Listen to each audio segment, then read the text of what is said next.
दोस्तों नमस्कार, मैं रमनू सिंह।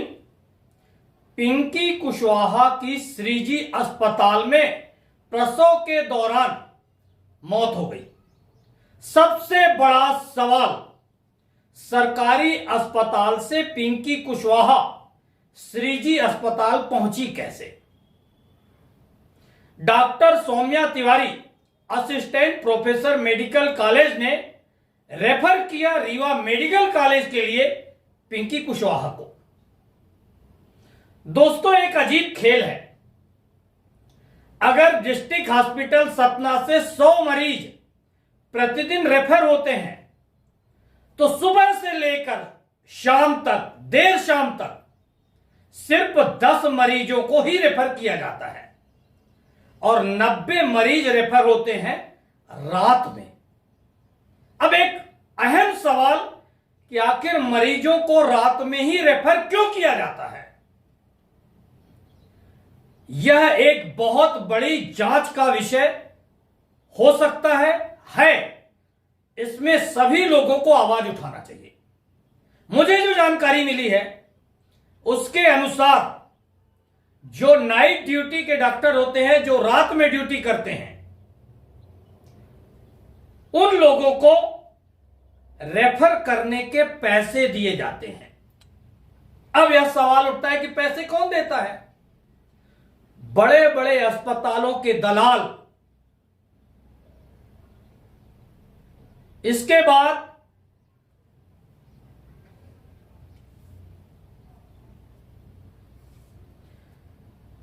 एम्बुलेंस चलाने वाले संचालक, उन्होंने भी अपने दलालों को सक्रिय कर रखा।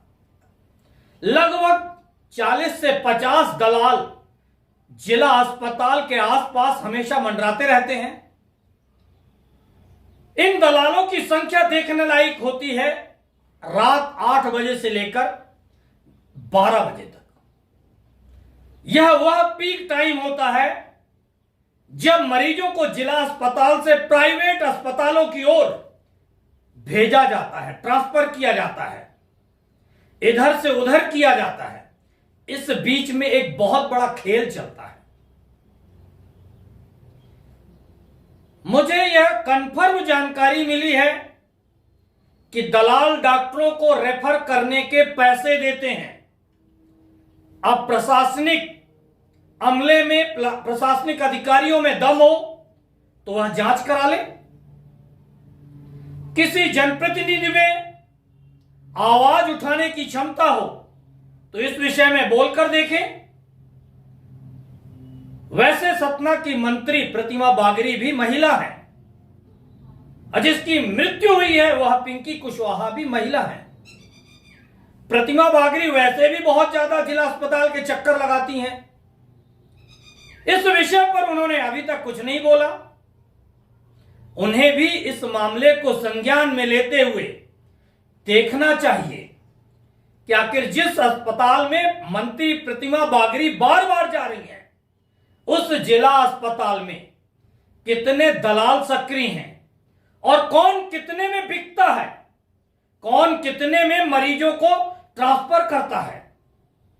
अब डॉक्टर सौम्या तिवारी ने पिंकी कुशवाहा को रेफर तो किया रीवा मेडिकल कॉलेज। वह श्रीजी अस्पताल पहुंची कैसे? जब जिला अस्पताल में सुविधाएं नहीं हैं तो फिर जिला अस्पताल के ही डॉक्टर सुनील पांडे श्रीजी में जाके सीजर ऑपरेशन कर रहे हैं पिंकी कुशवाहा का। अगर पिंकी कुशवाहा की मौत नहीं हुई होती तो यह मामला सुर्खियों में नहीं आता, उजागर ही नहीं हो पाता। डॉक्टर सुनील पांडे कोई इकलौते डॉक्टर नहीं है जो प्राइवेट अस्पताल में जाकर सीजर करके आए हैं या ऑपरेशन करके आए हैं या इलाज करके आए हैं। अनेकों डॉक्टर हैं, कई डॉक्टर हैं जो प्राइवेट अस्पतालों में जाकर ऑपरेशन करते हैं, मरीजों का इलाज करते हैं। आखिर पिंकी कुशवाहा मामले में यह सभी अधिकारी सारे मामले को घुमा क्यों रहे हैं? सिर्फ 3 मुद्दों पर जांच होना चाहिए। जब जिला अस्पताल में जिला अस्पताल के सरकारी doctor caesar operation Pinky Kushwaha का कर सकते थे, किया ही, तो फिर पिंकी कुशवाहा को रीवा मेडिकल कॉलेज रेफर क्यों किया गया? यह पहला मुद्दा जांच का विषय होना चाहिए। दूसरा मुद्दा, जब पिंकी कुशवाहा सुबह जिला अस्पताल में एडमिट होती हैं, 18 घंटे उनका इलाज किया जाता है जिला अस्पताल में, आखिर उन्हें रात में ही रेफर क्यों किया गया? यह दूसरा सबसे बड़ा जांच का विषय होना चाहिए। तीसरा जांच का विषय यह होना चाहिए कि आखिर पिंकी कुशवाहा को जब रीवा मेडिकल कॉलेज भेजा गया, वहां रेफर किया गया, तो वह श्रीजी अस्पताल पहुंची कैसे? सिर्फ इन 3 मुद्दों पर जांच की जाए तो बहुत बड़े खुलासे हो सकते हैं। पिंकी कुशवाहा कोई इकलौती महिला नहीं है जिनका इलाज सरकारी अस्पताल से ले जाकर प्राइवेट अस्पताल में सरकारी डॉक्टर ने किया हो। ऐसे अनेकों मामले प्रतिदिन हो रहे हैं। इस विषय के द्वारा अगर गंभीर जांच की जाए तो ऐसे कई मामले, सैकड़ों मामले सामने आ सकते हैं। मगर एक विषय और कि आखिर जांच कौन करेगा? कौन इस विषय को उठाएगा कि इस मामले की जांच हो सके, पिंकी कुशवाहा को न्याय मिल सके और पिंकी कुशवाहा के माध्यम से और सैकड़ों लोगों की जान बचाई जा सके? इस विषय पर क्या अधिकारी निष्पक्ष जांच करेंगे? सोशल मीडिया में तो एक खबर वायरल हो रही है कि डॉक्टर सुनील पांडे सीएमएचओ से घर में जाकर मिल आए हैं।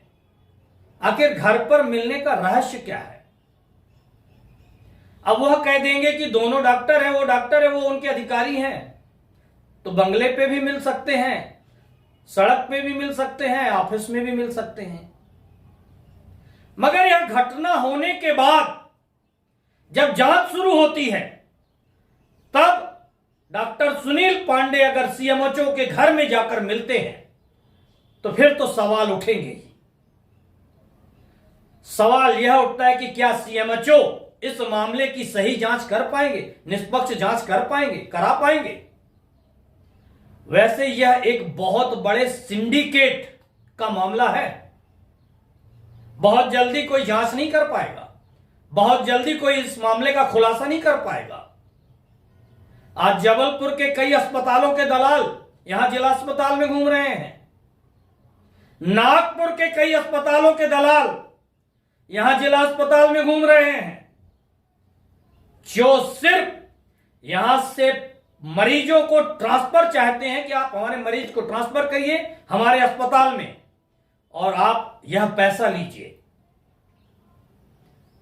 इतने बड़े सिंडिकेट के बाद क्या इस मामले से निष्पक्ष जांच की उम्मीद की जा सकती है? वैसे सभी लोग मिलकर आवाज उठाएं तो एक बड़े खुलासे की ओर हम लोग जा सकते हैं। सतना जिला अस्पताल मरीजों को इलाज की जगह एक उद्योग की तरह चल रहा है। मरीजों को पैसा कमाने का एक जरिया बना लिया गया है।